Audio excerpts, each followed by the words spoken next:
नमस्कार दोस्तों, कैसे हैं आप सब? स्वागत करता हूं आप सभी का दिशा पब्लिकेशन के यूट्यूब चैनल में। तो आज हम दोस्तों सॉल्व करेंगे साइंस एंड टेक से रिलेटेड कुछ क्वेश्चंस। तो कुछ क्वेश्चंस बेसिकली आपके साइंस एनसीईआरटी से होंगे और कुछ क्वेश्चंस जो होंगे वो टेक्निकल एस्पेक्ट्स के होंगे। तो चलिए शुरुआत करते हैं। Question number 1, which of the following is or are part of a flower? ठीक है, सो फ्लावर के जो पार्ट्स हैं, फ्लावर का जो एक डायग्राम होता है वो एक बार अच्छे से पढ़ लेना आप। एक बार अगर आप विजुअलाइज कर लोगे तो फिर उसके पार्ट्स और फिर सारी चीजें आपको अच्छे से याद रहेंगी। सो ऑप्शंस देखते हैं। पहला ovary, second petals, third anther, fourth pistol और पांचवा रेडिकल। तो दोस्तों अगर आप फ्लावर का डायग्राम आपने पढ़ा होगा तो आपको पता होगा कि रेडिकल के अलावा ये चारों फ्लावर के पार्ट्स हैं। ठीक है, सो करेक्ट आंसर होगा इस क्वेश्चन का सी, दैट इज 1 2 3 एंड 4। ठीक है, रेडिकल जो होता है it is the part of seed which give rise to the roots. ठीक है, and various parts of a flower are sepal, petal and stamen and pistil. तो जैसा कि आप यहाँ पे देख सकते हैं, ये है ओवरी, देन उसके बाद ओव्यूल आप देख सकते हैं, ये एंथर है। ठीक है, एंड देन उसके बाद ये सीपल है, देन ये स्टेम है। ठीक है, ये पीटल है और ये स्टिग्मा। तो ये सारी चीजें आप यहाँ पे देख सकते हैं। करेक्ट आंसर होगा इसका सी। क्वेश्चन नंबर 2 आपके सामने दो स्टेटमेंट्स हैं फोटोसिंथेसिस से related. Photosynthesis is the process by which plants prepare their food. ये आप सभी को पता है। ठीक है, कुछ रूट्स ऐसे होते हैं जो फोटोसिंथेसिस के लिए कैपेबल होते हैं। नाउ दो स्टेटमेंट्स हैं आपके सामने रूट्स से रिलेटेड। पहला, all the roots are capable of reproduction, they serve as a means of perpetuating a species. Plants whose leaves have reticulate venation have fibrous roots, while leaves with parallel venation are found in the plants with adventitious root system. तो दोस्तों पहला statement तो यहां पे गलत है। क्यों गलत है? क्योंकि सारे के सारे रूट्स रिप्रोडक्शन के लायक नहीं होते। कुछ स्पेशल रूट्स होते हैं जो केपेबल होते हैं रिप्रोडक्शन के। All the roots are not capable. पहला स्टेटमेंट यहां पे फॉल्स है और दूसरा स्टेटमेंट भी फॉल्स है क्योंकि ये उल्टा लिखा हुआ है। ठीक है, जिन प्लांट्स के जो लीव्स होते हैं जिनमें रेटिकुलेट विनेशन होता है, ठीक है, they have this adventitious root system, जबकि जिनका पैरेलल विनेशन होता है दे हैव फाइब्रस रूट्स। तो ये उल्टा दिया हुआ है और यहां पे आपसे पूछा है नॉट करेक्ट कौन सा है, तो दोनों ही नॉट करेक्ट हैं, इसलिए आंसर इसका सी होगा, डी नहीं होगा, सी आंसर होगा।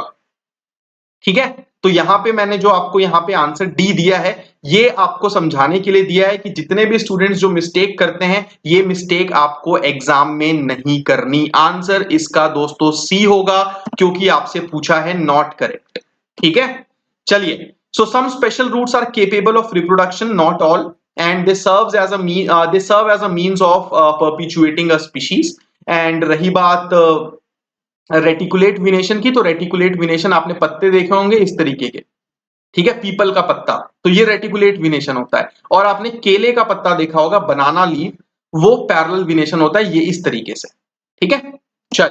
Question number 3, the human muscular system includes more than 600 muscles which makes up about 40 to 50% of the total body weight. ठीक है, नाउ ह्यूमन बॉडी के मसल से रिगार्डिंग दो स्टेटमेंट्स हैं। पहला, during contraction the muscle become shorter, stiffer, thicker. This pulls the bones and the bones move due to the pairs of muscles contracting or relaxing simultaneously.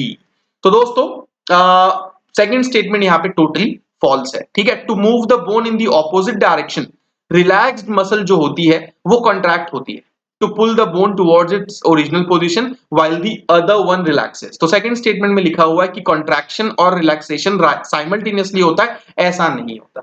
जबकि पहला statement बिल्कुल यहां पे करेक्ट है। Muscles can only pull, they can not push, and the sequential contraction and relaxation causes movement and not simultaneous contraction and relaxation. Okay, muscles जो होती हैं वो पेयर में वर्क करती हैं।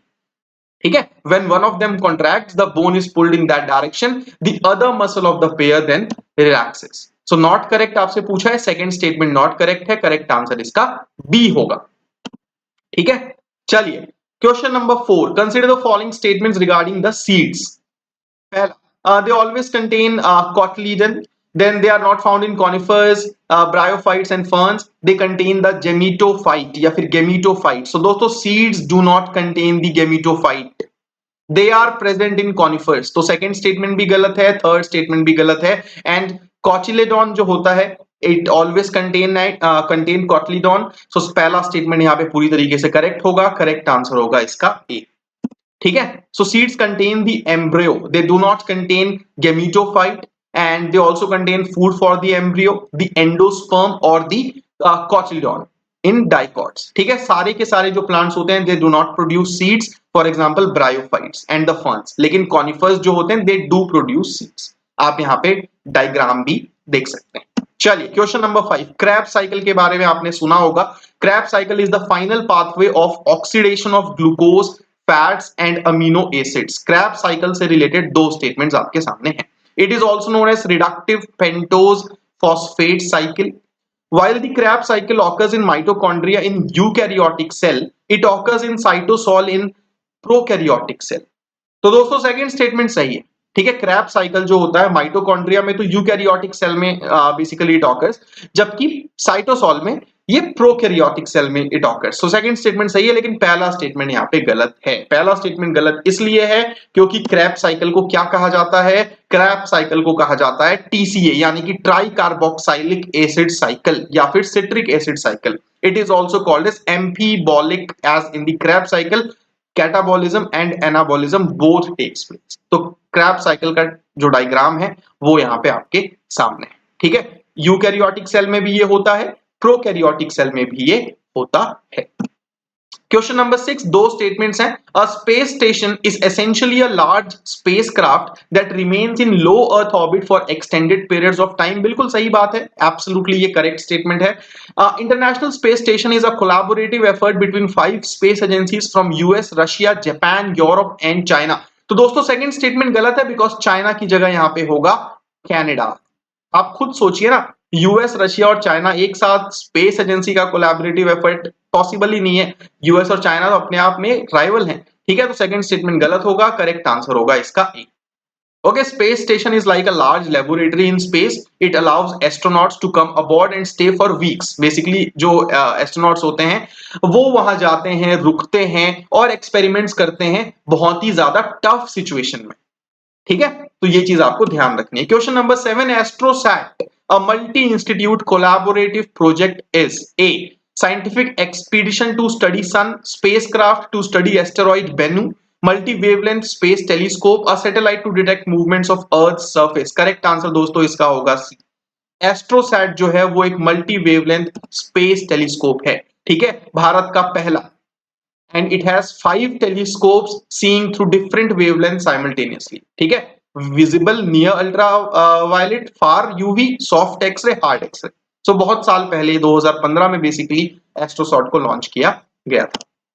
Question number 8, consider the following statements regarding Doppler radars. So Doppler radars are crucial for gauging the intensity of rainfall and the impact area in real time.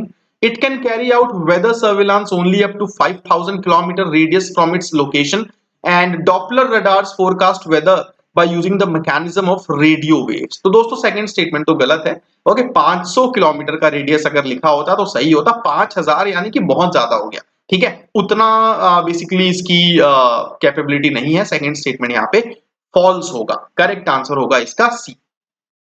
ठीक है, तो ये आपको यहाँ पे ध्यान रखना है regarding this Doppler radars. They are crucial for gauging the intensity of rainfall and the impact area in real time.